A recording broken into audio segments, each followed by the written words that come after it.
L'Iran contrôle désormais l'accès au détroit d'Ormuz, ouvrant ou bloquant le passage des navires selon ses propres critères, alors que le conflit avec les États-Unis et Israël entre dans son 26e jour.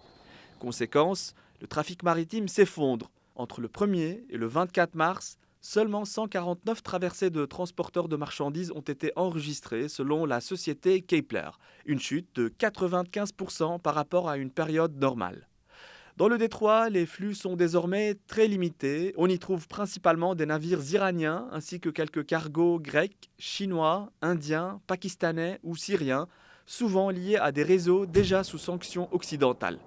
Résultat, le commerce maritime classique est presque paralysé, en particulier pour le pétrole et le gaz. Dans le même temps, l'Iran continue d'exporter son pétrole à hauteur d'environ 1,3 million de barils par jour selon JP Morgan.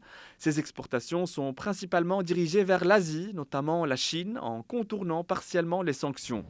Pour les autres navires, la traversée est devenue extrêmement complexe. Un couloir maritime spécifique, contrôlé par les forces iraniennes près des côtes et autour de l'île de Larak, est désormais utilisé. Les autorités y contrôlent les informations des navires et peuvent imposer des frais de passage, un dispositif surnommé le Tehran Toll Booth. Conséquence directe, les flux énergétiques mondiaux se réorganisent.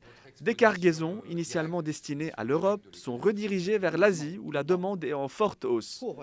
Conclusion, lorsque le détroit d'Ormuz ralentit, c'est l'ensemble de l'économie mondiale qui est fragilisé, avec un impact immédiat sur les prix du pétrole.